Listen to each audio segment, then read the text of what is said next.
आप सबको मेरा नमस्कार हो। पिछली वीडियो में मैंने आपको नाग या नाग पहले कौन था उसके बारे में कथा सुनाई। आज मैं आपको चीरहरण के बारे में सुना रहा हूँ कि गोपिकाओं का चीरहरण भगवान ने कैसे किया, क्यों किया। ये कथा संक्षेप में है। तो सुखदेव जी कहते हैं कि हे परीक्षित, हम हेमंत ऋतु आई उसके पहले ही महीने में अर्थात माघ शीर्ष में नंद बाबा के व्रत की कुमारियां कल्याणी देवी की पूजा और व्रत करने लगी। वे केवल हविष्य मात्र ही खाती थीं। वे कुमारी कन्या पूर्व दिशा का क्षितिज लाल होते होते यमुना जल में स्नान कर लेती और तट पर ही देवी की बालुकामयी मूर्ति बनाकर सुगंधित चंदन फूलों के हार भांति भांति के नैवेद्य धूप दीप छोटी बड़ी भेंट की सामग्री पल्लव फल और चावल आदि से उनकी पूजा करती थी। आप नंद नंदन श्री कृष्ण को हमारा पति बना दीजिए। देवी, हम आपके चरणों में नमस्कार करती हैं। इस मंत्र का जप करते हुए वे सुकुमारियां देवी की आराधना करती हैं। इस प्रकार जब उन कुमारियों ने, जिनका मन श्री कृष्ण पर निछावर हो चुका था, इस संकल्प के साथ 1 महीने तक भद्रकाली की भली भांति पूजा की, नंद नंदन श्याम सुंदर ही हमारे पति हों। पति का अर्थ क्या होता है, ये बात सुन लो कान खोल के। पति का अर्थ होता है जो हमारी रक्षा करे, वही पति है। पति वो नहीं कि स्त्री और पति, वो तो पति है ही है। पति का अर्थ होता है कि वो हमारी रक्षा करे, हमारा रक्षा करने वाला ही को पति कहते हैं। इसका लोग अलग ले जाते हैं कि गोपियों ने भगवान को पति बनाया। अरे पति बनाया, रक्षा करने वाला, वो उनके रक्षक थे गोपियों की। गोपियां कोई साधारण गोपियां नहीं थी, वो पूर्व जन्म में देवता थे। वो देवता ही यहाँ पर गोपिका बन करके आ गए थे। भगवान ने कहा था आप मथुरा वृंदावन वास करो, आप चलो मैं आ रहा हूँ, फिर हम सब आप मिल करके लीला करेंगे। वे प्रतिदिन उषा काल में ही नाम ले लेकर एक दूसरे की सखी को पुकार लेती और परस्पर हाथ में हाथ डालकर ऊंचे स्वर से भगवान श्री कृष्ण की लीला तथा नामों का गान करती हुई यमुना जल में स्नान करने के लिए जाती। एक दिन कुमारियों ने प्रतिदिन की भांति यमुना जी के तट पर जाकर अपने अपने वस्त्र उतार दिए और भगवान श्री कृष्ण के गुणों का गान करती हुई बड़े आनंद से जल क्रीड़ा करने लगी। परिचित भगवान श्री कृष्ण सनकादि योगियों और शंकर आदि योगीश्वरों में ईश्वर हैं। उनसे गोपियों की अभिलाषा छिपी न रही। वे उनका अभिप्राय जानकर अपने सखा ग्वाल वालों के साथ उन कुमारियों की साधना सफल करने के लिए यमुना तट पर गए। उन्होंने अकेले ही उन गोपियों के सारे वस्त्र उठा लिए और बड़ी फुर्ती से एक कदम के पेड़ पर चढ़ गए। साथ ही ग्वाल वाल ठिठा ठिठा कर हंसने लगे और स्वयं श्री कृष्ण भी हंसते हुए गोपियों से हंसी की बात कहने लगे।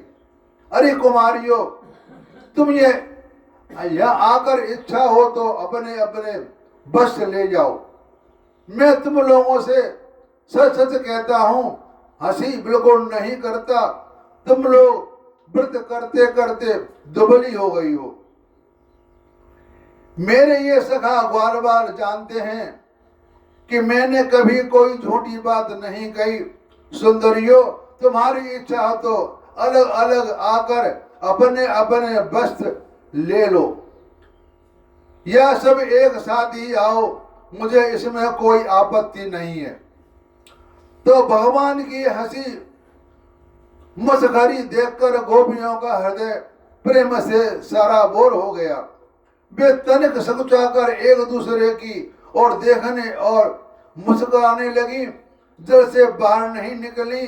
जब भगवान से हंसी हंसी में यह बात कही, तब उनके विनोद से कुमारियों का चित्त और भी उनका और खिंच गया।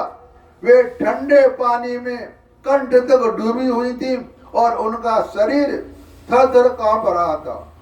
उन्होंने श्री कृष्ण से कहा, प्यारे श्री कृष्ण, तुम ऐसी अनीति मत करो। हम जानते हैं कि तुम नंद बाबा के लाडले लाल हो, हमारे प्यारे हो। सारे ब्रजवासी तुम्हारी सराहना करते रहते हैं। देखो, हम जाड़े के मारे ठिठुर रही हैं, तुम हमारे वस्त्र दे दो। तो प्यारे श्याम सुंदर, हम तुम्हारी दासी हैं। तुम जो कुछ कहोगे उसे हम करने के लिए तैयार हैं। तुम तो धर्म का मर्म भली भांति जानते हो। हमें कष्ट मत दो, हमारे वस्त्र हमें दे दो, नहीं तो हम जाकर नंद बाबा से कह देंगे। तो भगवान कृष्ण ने कहा कि कुमारियों, तुम्हारी मुस्कान पवित्रता और प्रेम से भरी है। देखो, जब तुम अपने को मेरी दासी स्वीकार करते हो और मेरी आज्ञा का पालन करना चाहती हो, तो यहाँ आकर अपने अपने वस्त्र ले लो।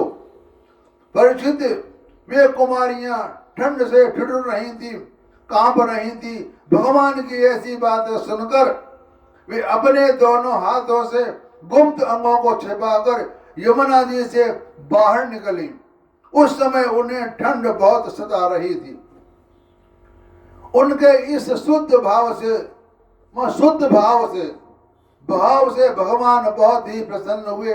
उनके मन में कोई ऐसी बात नहीं थी जो लोग सोचा करते हैं। उनका शुद्ध भाव से भगवान बहुत ही प्रसन्न हुए। जिसके मन में कोई कपट नहीं होता, उससे भगवान बहुत खुश होते हैं। उनको अपने पास आई देखकर उन्होंने गोपियों के वस्त्र अपने कंधे पर रख लिए और बड़ी प्रसन्नता से मुस्कुराते हुए बोले, अरे गोपियों, तुमने जो व्रत लिया था उसे अच्छी तरह निभाया, इसमें संदेह नहीं। परंतु इस अवस्था में वस्त्रहीन होकर तुमने जल में स्नान किया है। इससे तो जल के अधिष्ठाता देवता वरुण तथा यमुना जी का अपराध हुआ है। पानी के जल के देवता वरुण देवता हैं। अतः अब इस दोष की शांति के लिए तुम्हें अपने हाथ जोड़कर सिर से लगाओ और उन्हें झुककर प्रणाम करें। तदनंतर अपने अपने वस्त्र ले आओ। भगवान श्री कृष्ण की बात सुनकर उन ब्रज कुमारियों ने ऐसा ही समझा कि वास्तव में वस्त्रहीन होकर स्नान करने से हमारे व्रत में त्रुटि आ गई है। इसलिए कहते हैं कि स्त्री को कभी नग्न हो के नहीं नहाना चाहिए, इसमें दोष लगता है। अतः उसकी निर्विघ्न पूर्ति के लिए उन्होंने समस्त कर्मों के साक्षी श्री कृष्ण को नमस्कार किया, क्योंकि उन्हें नमस्कार करने से ही सारी त्रुटियां, सारी गलतियां, अपराधों का खत्म हो जाता है। जब यशोदा नंदन भगवान श्री कृष्ण ने देखा कि सबकी सब कुमारियां मेरी आज्ञा के अनुसार प्रणाम कर रही हैं, तब वे बहुत बहुत प्रसन्न हुए। उनके हृदय में करुणा उमड़ गई और उन्होंने उन्हें वस्त्र दे दिए। तो परीक्षित, श्री कृष्ण ने कुमारियों से छल भरी बातें की, उनका लज्जा संकोच छुड़ाया, हंसी की और कठपुतलियों के समान नचाया, यहाँ तक कि उनके वस्त्र हर लिए, फिर भी उससे रुष्ट नहीं हुई। उनकी इस चेष्टाओं का दोष नहीं माना, बल्कि अपने प्रियतम के संग से वे भी और प्रसन्न हुई। जब परीक्षित गोपियों ने अपने अपने वस्त्र पहन लिए, परंतु श्री कृष्ण ने उनके चित्त को इस प्रकार अपने वश में कर रखा था कि वहां से एक पग भी न जा सकी। अपने प्रियतम के समागम के लिए सजकर वे उन्हीं की ओर लजीली चितवन से निहारती रहीं। तो भगवान श्री कृष्ण ने देखा कि कुमारियों ने उनके चरण कमलों की स्पर्श की कामना से ही व्रत धारण किया और उनके जीवन का यही एकमात्र संकल्प है। तब गोपियों के प्रेम के अधीन होकर ऊखल में बध जाने वाले भगवान उनसे कहा, मेरी परम प्रेसी कुमारियों, मैं तुम्हारा यह संकल्प जानता हूँ कि तुम मेरी पूजा करना चाहती हो। मैं तुम्हारी इस अभिलाषा का अनुमोदन करता हूँ। तुम्हारा यह संकल्प सत्य होगा, तुम मेरी पूजा कर सकोगी। जिन्होंने अपने मन और प्राण मुझ में समर्पित कर रखा है, उनकी कामनाएं और संसारिक भोगों की ओर ले जाने में समर्थ नहीं होती। ठीक वैसे ही जैसे भुने या उबले हुए बीज फिर अंकुर के रूप में उगने के योग्य नहीं रह जाते। इसलिए हे कुमारियों, अब तुमने अपने घर लौट कर जाओ। तुम्हारी साधना सिद्ध होगी। तुम आने वाली शरद ऋतु की रात्रि में मेरे साथ विहार करोगी। सतियों, इसी उद्देश्य से जो तुम लोगों ने यह व्रत कात्यायनी देवी की पूजा की थी, तो अब आपको सुनाता हूँ कहानी चीरहरण की। वास्तव में चीरहरण क्या था? चीरहरण के प्रसंग को लेकर कई तरह की शंकाएं की जाती हैं। अतएव इन संबंध में कुछ विचार करना आवश्यक है। वास्तव में बात यह है कि सच्चिदानंद भगवान की दिव्य मधुर रसमय लीलाओं का रहस्य जानने का सौभाग्य बहुत थोड़े लोगों को होता है। जिस प्रकार भगवान चिन्मय हैं, उसी प्रकार उनकी लीला भी चिन्मय ही होती है। सच्चिदानंद रसमय साम्राज्य के जिस परमोन्नत स्तर में यह लीला हुआ करती है, उनकी ऐसी विलक्षणता है कि कई बार तो वो ज्ञान विज्ञान स्वरूप विशुद्ध चेतन परम ब्रह्म में उसका प्रकट नहीं होता। इसलिए वह ब्रह्म साक्षात्कार को प्राप्त महात्मा लोग भी इस लीला रस का समास्वादन नहीं कर पाते। ये भगवान की जन्म क्रम की सभी लीलाएं दिव्य होती हैं, परंतु ब्रज की लीला, ब्रज में निकुंजनता और निकुंजन भी केवल रसमयी गोपियों के साथ होने वाली मधुर लीला तो दिव्य और सर्वोत्तम है। गोपियां क्या चाहती थी, यह इस बात से उनकी साधना स्पष्ट है। वे चाहती थी श्री कृष्ण प्रति आत्मसमर्पण, श्री कृष्ण के साथ इस प्रकार घुल मिल जाना कि उनका रोम रोम मन प्राण संपूर्ण आत्मा केवल श्री कृष्ण में हो जाए। शरद काल में उन्होंने श्री कृष्ण की बंसी ध्वनि की चर्चा आपस में की थी। हेमंत के पहले भी महीने में अर्थात भगवान के विभूति स्वरूप माघ शीर्ष में उनका साधन प्रारंभ की। विलंब उनके लिए असह्य था। जाड़े के दिन में प्रातः काल ही यमुना स्नान के लिए उन्हें शरीर परवाह नहीं थी। बहुत सी कुमारी ग्वालियां एक साथ ही जाती, उनमें ईर्ष्या जैसा नहीं था। वे ऊंचे स्वर से श्री कृष्ण का नाम कीर्तन करती हुई जाती और गांव जाति वालों का भय नहीं था।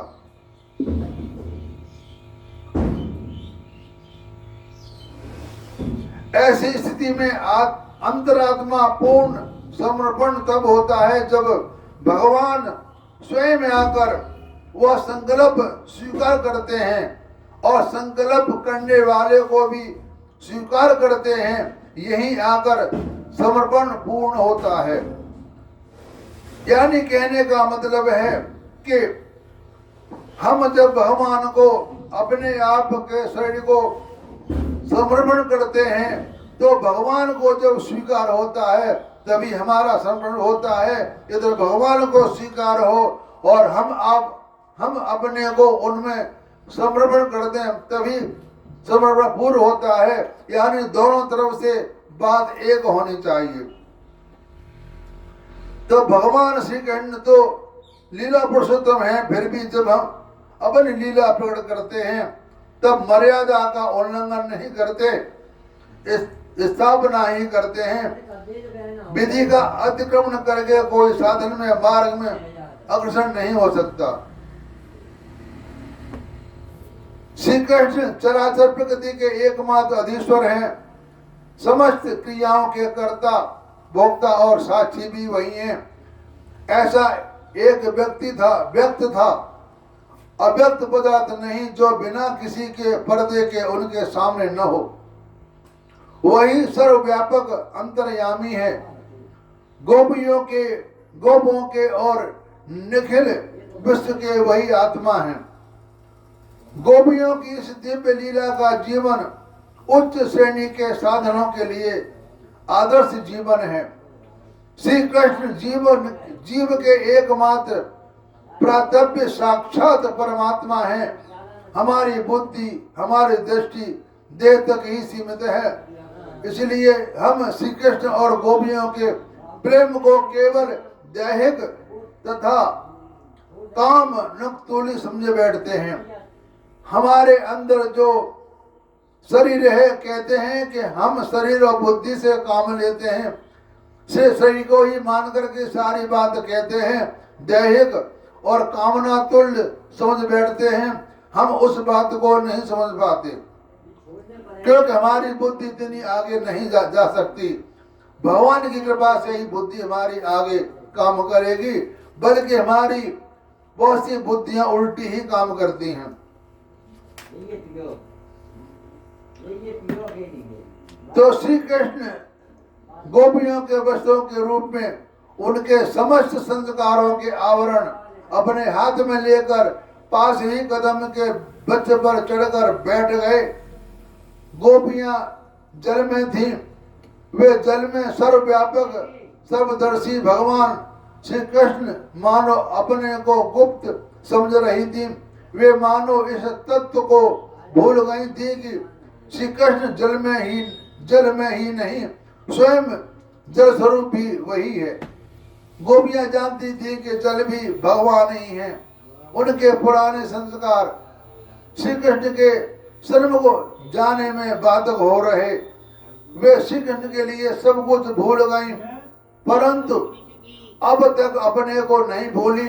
वे चाहती थी केवल श्री कृष्ण को, परंतु उनके संस्कार बीच में एक पर्दा रहना चाहते थे।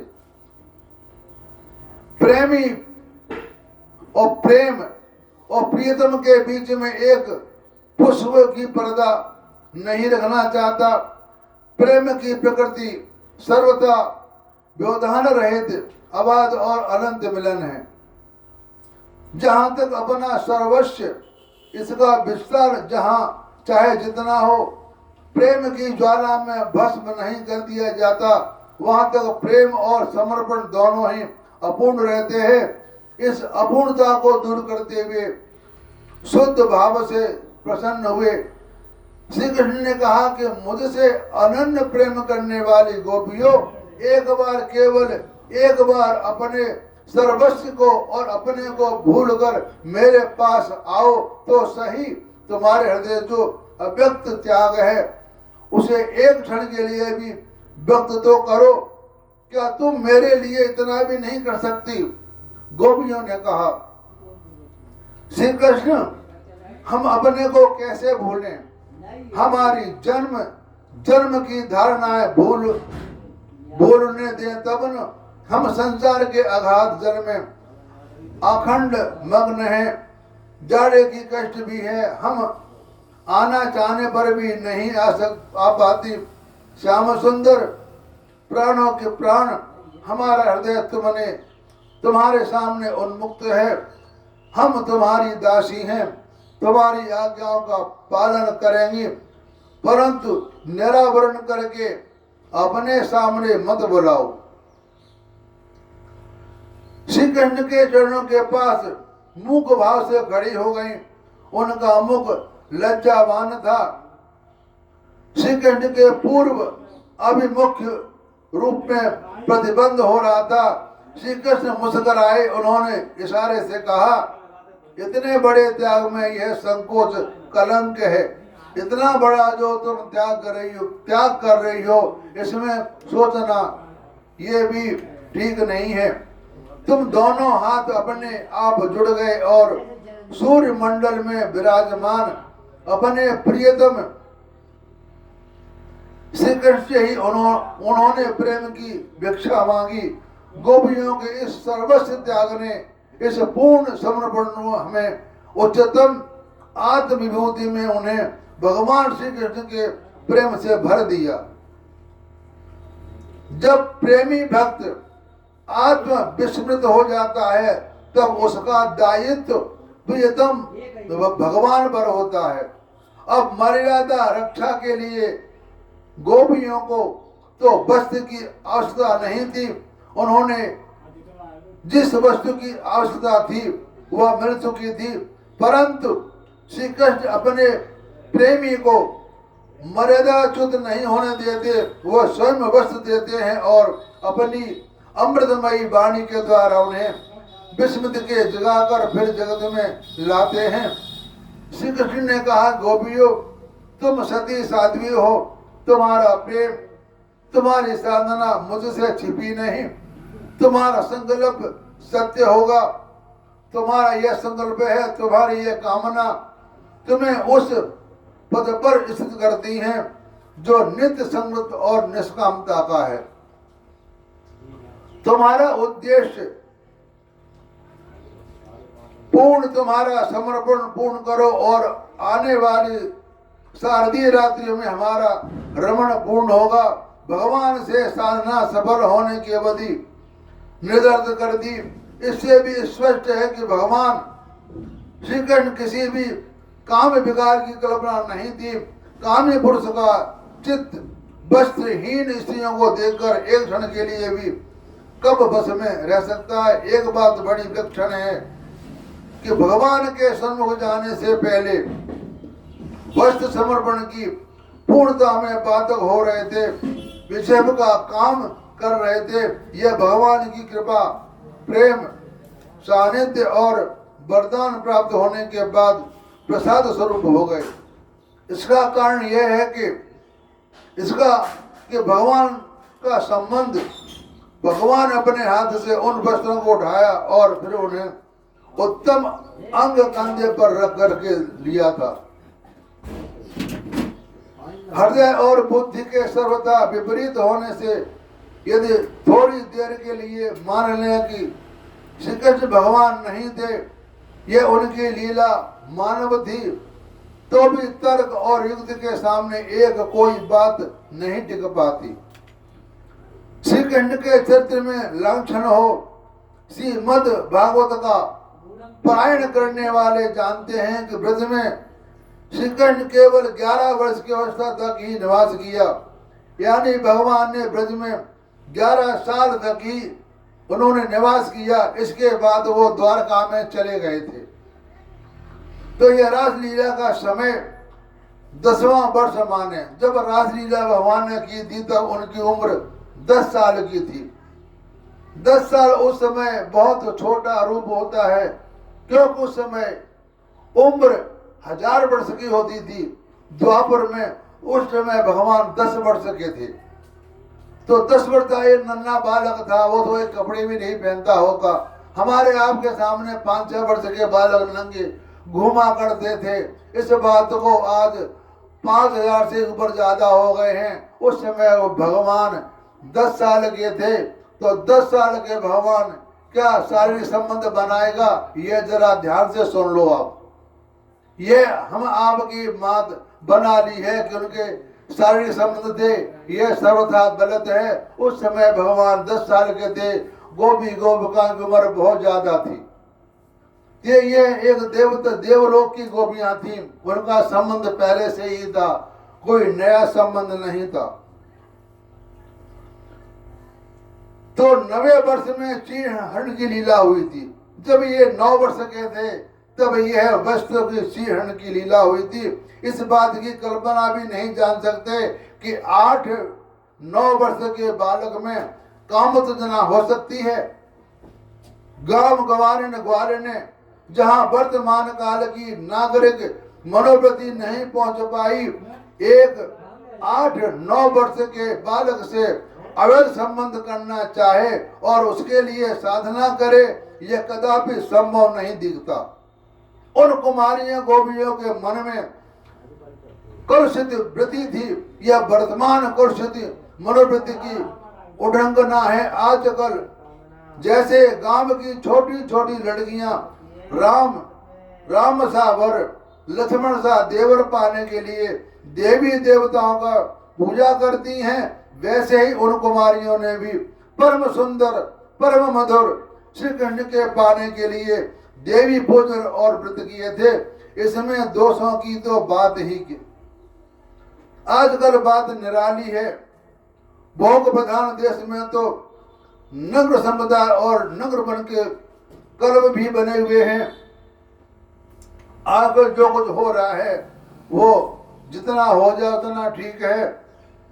गांवों की ग्वालियों ने इस प्रथा की बुराई किस प्रकार समझाई जाए, इसके लिए श्री कृष्ण ने एक मौलिक उपाय सेवा सोचा। यदि वे गोपियों के पास जाकर उन देवताओं की परोस भी समझते हैं तो सरलता से नहीं समझ सकते। उन्हें इस प्रथा के कारण होने वाली विपत्ति का प्रत्यक्ष अनुभव कर देना था और विपत्तियों का अनुभव करके पश्चात उन्होंने देवताओं के अपमान की बात भी कही। श्री कृष्ण 8-9 वर्ष के थे। उन्हें कामोत्तेजना नहीं हो सकती और नग्न स्नान की कुप्रथा को नष्ट करने के लिए उन्होंने चीर हरण किया। यह उत्तर संभव होने पर भी मूल में आए हुए काम और रमण शब्दों से कई लोग भड़क उठते हैं। यह केवल शब्द की पकड़ है जिस पर महात्मा लोग ध्यान नहीं देते। श्रुतियों में यानी वेदों में और गीता में अनेकों बार काम, रमण और रति आदि शब्दों का प्रयोग हुआ है, परंतु वहां उनका अश्लील अर्थ नहीं होता। गीता में तो धर्म विरुद्ध काम को परमात्मा का स्वरूप बतलाया गया है। महापुरुषों का आत्मरमण, आत्ममिथुन और आत्मृत प्रसिद्ध है। ऐसे स्थिति में केवल शब्दों को देकर भड़कना विचारशील पुरुषों का काम नहीं। श्री कृष्ण को केवल मनुष्य समझते हैं। उन्हें रमण और रति शब्द का अर्थ केवल क्रीड़ा अथवा खिलावट समझना चाहिए। जैसा कि दृष्टि भेद से श्री कृष्ण लीला भिन्न भिन्न रूप में दिख पड़ती है। आध्यात्मवादी श्री कृष्ण आत्मा के स्वरूप में देखते हैं और गोपियों को व्रति के रूप में व्रतियों का आवरण नष्ट हो जाना चीरहरण लीला है और उनका आत्म रम जाना ही राम है। इस दृष्टि में समस्त लीलाओं के संगति बैठ जाती है। भक्तों की दृष्टि से गोलोक अधिपति पूर्णोत्तम पुरुषोत्तम भगवान श्री कृष्ण ही है। सब नित्य लीला विलास है और अनादिकाल से अनंत काल तक यह नित्य चलता रहता है। कभी कभी भक्तों पर कृपा करके वे अपने नित्य धाम और नित्य सगा सहचारियों के साथ लीला धाम में प्रकट होकर लीला करते हैं और भक्तों के स्मरण चिंतन तथा आनंद मल की सामग्री पूर्ण करके पुनः अंतर्धान हो जाते हैं। साधकों के लिए किस प्रकार कृपा करके भगवान अंतर्यामी को अनादिकाल से संचित संकल्प को विस्तृत कर देते हैं, यह बात भी श्री हिरण्य लीला से प्रकट होती है।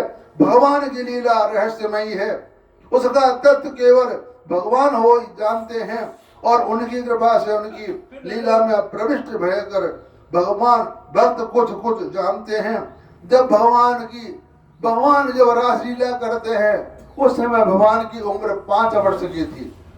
5 वर्ष की अवस्था में उन्होंने महारास लीला रचाई है। अब आप अनुमान लगा लो कि 5 वर्ष का बालक को हम दोष लगाते हैं, ये अनर्थ बहुत ही गलत बात है।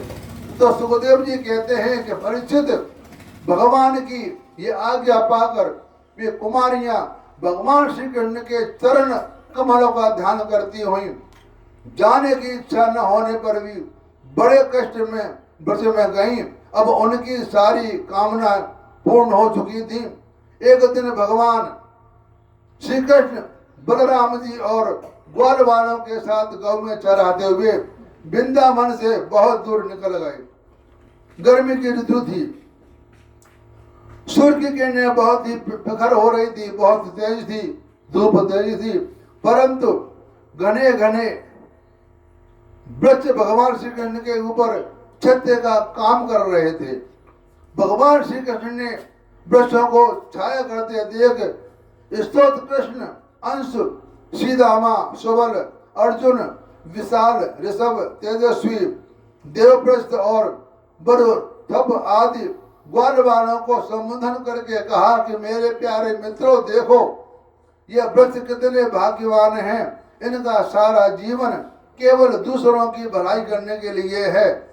ये स्वयं के हवा के झोंके, वर्षा, धूप और पाला सब कुछ सहते हैं, परंतु हम लोगों से उनकी रक्षा करते हैं। मैं कहता हूँ कि इनका जीवन सबसे श्रेष्ठ है। धूप गर्मी सहन करते हैं और मनुष्य और पशुओं को छाया देते हैं, क्योंकि इनके द्वारा सब प्राणियों को सहारा मिलता है।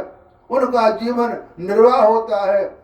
जैसे किसी सज्जन पुरुष के घर से कोई याचक खाली हाथ नहीं लौटता, वैसे ही इन वृक्षों से भी सभी को कुछ न कुछ मिल ही जाता है। वे अपने पत्ते, फूल, फल, छाया, जड़, छाल, लकड़ी, गंध, गोंद, राख, कोयला, अंकुर और कपोलों से भी लोगों की कामना पूर्ण करते हैं। यानी हम पौधों से फल लेते हैं, उनकी छाल लेते हैं, लकड़ियां लेते हैं, फूल फल लेते हैं, सभी हम काम में लेते हैं। तो बताओ वृक्षों से हम लोगों को कितना फायदा है, लेकिन हम लोग उनकी बात को नहीं समझते।